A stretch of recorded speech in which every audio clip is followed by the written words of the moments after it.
One of the most important steps in the home buying process is mortgage qualification. As real estate professionals, we must ensure that clients understand their financial capabilities before entering into a binding contract. This chapter covers the differences between pre-qualification and pre-approval, the importance of early buyer qualification, and the timeline of mortgage approval, all within the context of Arizona laws and real estate practice standards. Pre-qualification versus pre-approval. Understanding. The difference between pre-qualification and pre-approval is essential for both the buyer and the real estate licensee. Mistaking one for the other can create unrealistic expectations, contract failures, or even legal consequences. Pre-qualification.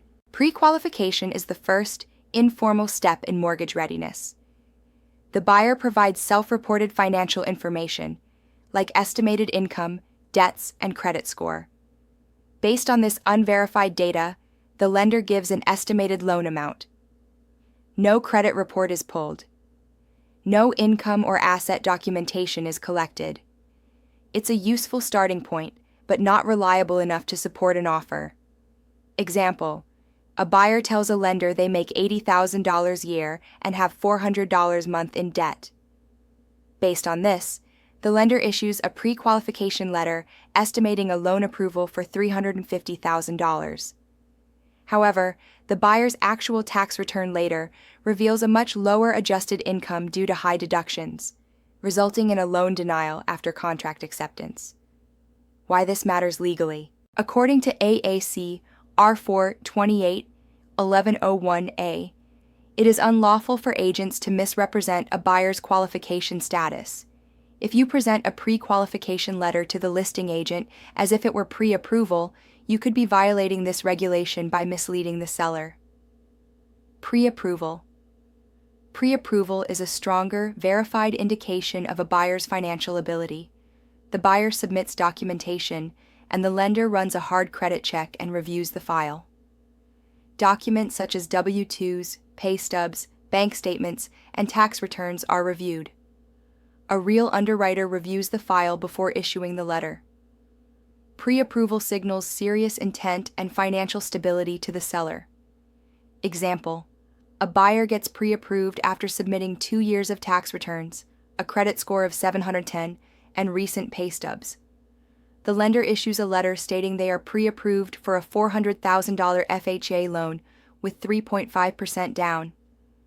This buyer now has the credibility needed to compete in a multiple offer situation. Why this is required in the contract. Section 2A of the Arizona Association of Realtors AAR,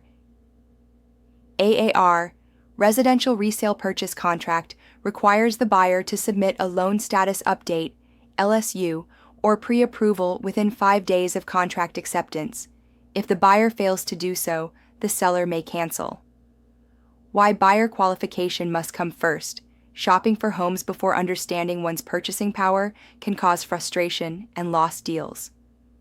Key reasons. 1. Eliminates unrealistic expectations.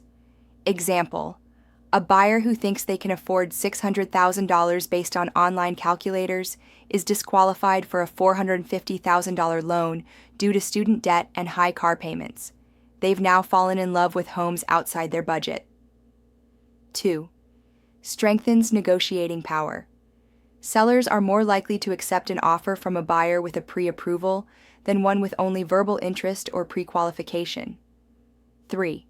Speeds up the process once under contract. Many underwriting steps are already completed with pre-approval, leading to faster closings. 4. Reduces fallout risk. Buyers who skip pre-approval are more likely to fall out of escrow due to loan denial, triggering default clauses in the contract. Commissioner's Standard AAC R428-1101I. Licensees must exercise reasonable care in communicating material facts. Knowing whether a buyer is truly pre-approved and disclosing that information accurately is a material fact that affects the seller's decision to accept an offer. Timeline of events, from interest to approval. Here's a typical chronological sequence from initial buyer interest through mortgage approval and closing. Step: what happens? Why it matters. Buyer expresses interest. Buyer contacts, agent or views homes online. Initial conversation about financing should occur here. Referral to lender. Agent recommends a trusted loan officer. Helps buyer get on the right financial path. Pre-qualification or pre-approval. Buyer submits documents or verbal info. Crucial step before serious home shopping. Active home shopping. Buyer tours. Homes with agent buyer. Stays within realistic price range. Offer is made. Buyer submits offer with pre-approval attached required by most sellers, and AAR contract accepted. Escrow opens, buyer formally applies for loan timelines for inspections, and loan progress begin. Underwriting process. Lender verifies income, assets, credit again. Final approval hinges on accurate documentation. Final loan approval. Lender issues, clear to close.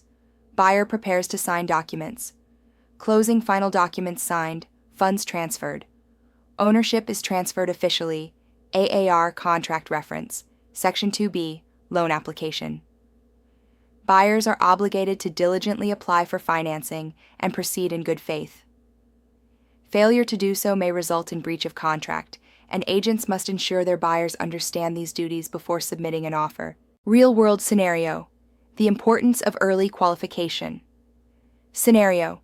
An enthusiastic buyer begins looking at homes priced between $700,000 and $750,000. They are self-employed and assume their gross income qualifies them. They find a home and submit an offer with a pre-qualification letter. The seller accepts.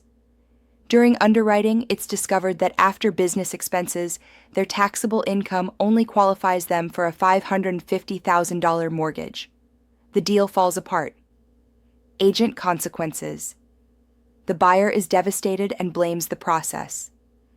The seller has lost marketing time and other interested buyers.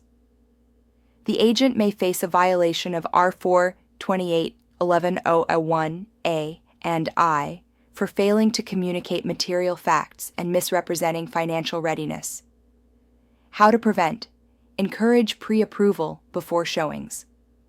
Always clarify with the lender what the letter represents, pre-qual or pre-approval, and keep documentation in the file. Conclusion. Start smart.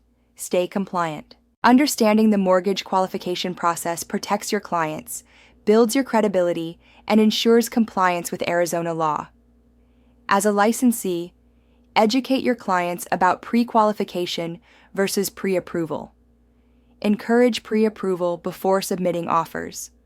Understand the AAR contract timelines and disclosure requirements. Follow AAC R4 28-1101A and I by dealing fairly, disclosing material facts, and never misrepresenting a buyer's readiness.